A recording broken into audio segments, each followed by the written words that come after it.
شروع اللہ کا نام لے کر جو بڑا مہربان نہایت رحم والا ہے۔ اے پیغمبر صلی اللہ علیہ وآلہ وسلم، جب منافق لوگ تمہارے پاس آتے ہیں تو ازراہ نفاق کہتے ہیں کہ ہم اقرار کرتے ہیں کہ آپ بے شک اللہ کے پیغمبر ہیں، اور اللہ جانتا ہے کہ در حقیقت تم اس کے پیغمبر ہو، اور اللہ ظاہر کیے دیتا ہے کہ منافق یقیناً جھوٹے ہیں۔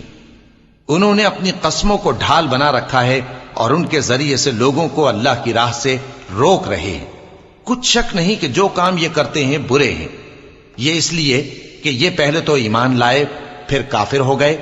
تو ان کے دلوں پر مہر لگا دی گئی، سو اب یہ سمجھتے ہی نہیں۔ اور جب تم ان کے تناسب اعضاء کو دیکھتے ہو تو ان کے جسم تمہیں کیا ہی اچھے معلوم ہوتے ہیں، اور جب یہ گفتگو کرتے ہیں تو تم ان کی تقریر کو توجہ سے سنتے ہو، گویا لکڑیاں ہیں جو دیواروں سے لگائی گئی ہیں،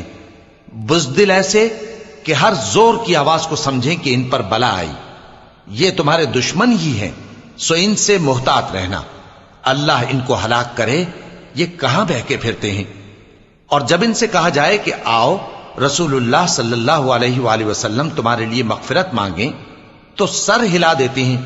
اور تم ان کو دیکھو کہ تکبر کرتے ہوئے رکے ہی رہتے ہیں۔ تم ان کے لیے مغفرت مانگو یا نہ مانگو، ان کے آگے برابر ہے، اللہ ان کو ہرگز نہ بخشے گا، بے شک اللہ نافرمان لوگوں کو ہدایت نہیں دیا کرتا۔ یہی ہیں جو کہتے ہیں کہ جو لوگ رسول اللہ صلی اللہ علیہ وآلہ وسلم کے پاس ہیں ان پر کچھ خرچ نہ کرو یہاں تک کہ وہ خود بخود بھاگ جائیں،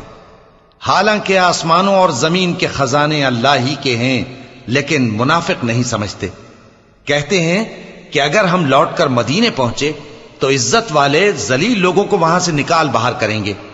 حالانکہ عزت اللہ کی ہے اور اس کے رسول صلی اللہ علیہ وآلہ وسلم کی اور مومنوں کی، لیکن منافق نہیں جانتے۔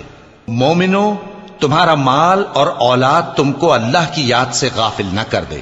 اور جو ایسا کرے گا تو وہ لوگ خسارہ پانے والے ہیں۔ اور جو مال ہم نے تم کو دیا ہے اس میں سے اس وقت سے پیشتر خرچ کر لو کہ تم میں سے کسی کی موت آ جائے تو اس وقت کہنے لگے کہ اے میرے پروردگار، تو نے مجھے تھوڑی سی اور مہلت کیوں نہ دی تاکہ میں خیرات کر لیتا اور نیک لوگوں میں داخل ہو جاتا۔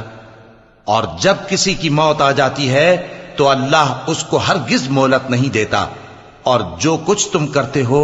اللہ اس سے خبردار ہے۔